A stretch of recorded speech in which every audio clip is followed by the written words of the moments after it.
पांडवों की ओर से अंतिम शांति दूत बनकर श्री कृष्ण हस्तिनापुर आए थे। उन्होंने समस्त उपाय करके इस संभावी युद्ध को टालने का पुरजोर प्रयत्न किया। दुर्योधन और उसके पिता धृतराष्ट्र महत्वाकांक्षी थे। दोनों ने श्री कृष्ण की बातों पर विशेष ध्यान नहीं दिया। अंत में श्री कृष्ण ने पांडवों की ओर से 5 गांव की मांग की। दुर्योधन ने सुई की नोक बराबर भी जमीन न देने की बात कहते हुए श्री कृष्ण की अवहेलना की।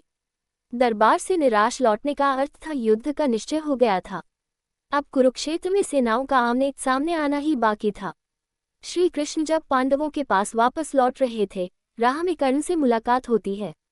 कृष्ण कर्ण से वार्तालाप करते हैं, उसे वास्तविक धर्म और अधर्म में भेद बताते हैं। कर्ण पूर्व से ही जान रहा था, धर्म के पक्ष में श्री कृष्ण है और अधर्म के पक्ष में स्वयं। वो यह जानते हुए भी कि अधर्म की ओर स्वयं खड़ा है। फिर वह दुर्योधन की ओर से युद्ध करने का निश्चय कर चुका था। कर्ण दुर्योधन के ऋण तले दबा हुआ था। सच्चा क्षत्रिय किसी भी वचन तथा ऋण का सदैव पालन करता है, चाहे उसकी मृत्यु क्यों ना हो जाए।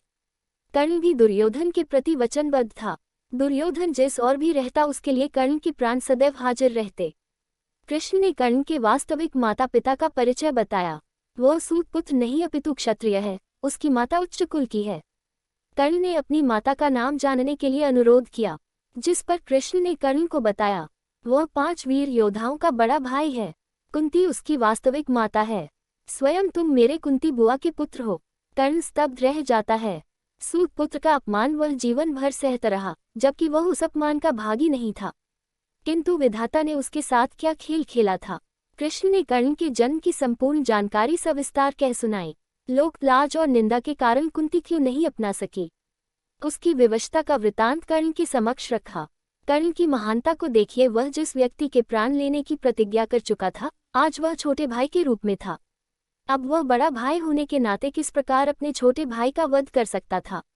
कर्ण ने श्री कृष्ण से कहा, आप पांडवों को मेरे विषय में कुछ नहीं बताएंगे। अगर आपने युधिष्ठिर को यह बता दिया कि मैं उसका बड़ा भाई हूँ, तो वह कभी भी स्वयं राजा नहीं बनेगा। वह बड़े से बड़ा राज्य का मुकुट भी मेरे चरणों में डाल देगा। स्वयं मैं उस मुकुट को अन्य देश मुकुट के बदले दुर्योधन को सौंप दूंगा, जिससे उस मुकुट का अपमान होगा। अतः आप मेरे और पांडवों के बीच के संबंध को गुप्त ही रखें।